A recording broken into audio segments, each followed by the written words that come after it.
When did you start writing music? Started writing music when I was, I want to say 14. That's about 13 years ago.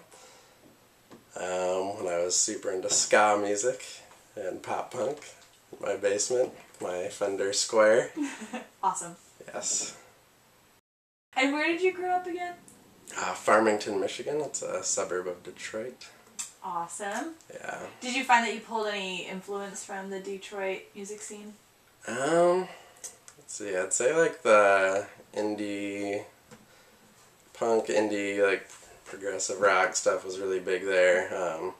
And even when I write folk music now, like, I don't know, the guy who plays keys in my band, Josh Burns, you can always tell that was like a strong influence. Even though I'm writing folk music now, you can tell like that still influences the way I write now.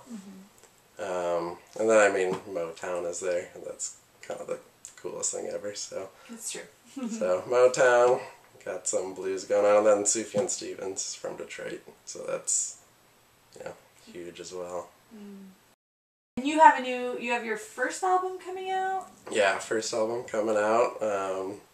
Do you have a title for said album? Yeah, the tentative title is Everywhere at Once.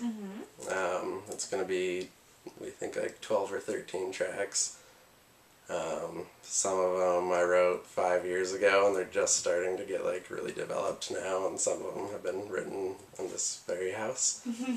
So yeah, and that's hopefully December or later in the winter. Cool. Yeah. At least by 2012. At least by 2012, yes, that's, yeah. I mean, I went into the studio thinking, like, I'd just do some rough demos and put some stuff online, and then more and more people started getting involved, and now I have someone producing the album, I have a bunch of people playing on it. Hopefully it's turning into something bigger than I thought, so it's pretty fun. Let's see. Okay, so who are some of your major influences? I'd say my most major would be Joe Purdy. He's like a singer-songwriter from Arkansas who kind of made his like start in LA. He'd be my biggest influence in like other current folk artists like Gregory Alan Isaacoff or Sufjan Stevens, Iron and Wine, that kind of stuff. And then going back, like Joni Mitchell and Bob Dylan would be like, the older, pretty just like traditional folk music. Like, the more stripped down it is, the more I tend to like it. What is one song lyric that you wish you would have written? I can see blue in the sky when it's raining. I mean, that whole song, like all the lyrics. And I think that one actually even probably more so than the other. I can see blue in the sky when it's raining. It's so simple, but it's like, I don't know, it encompasses so much. Just, yeah, positive attitude. And I love the rain. Like, yeah. It's one of my favorite things, so that also strikes me.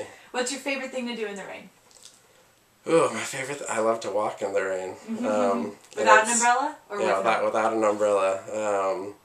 Like growing up in the Midwest, that's like what I miss in California. Like, in the Midwest, like when I was home a couple weeks ago, and it's thunderstorming and raining, but it's like 80 degrees out, and the rain's like warm, like it's like lukewarm rain, so you can just, it's like, why not just walk in it? It's nice. Yeah, so I love that. Stomping in puddles, Yeah,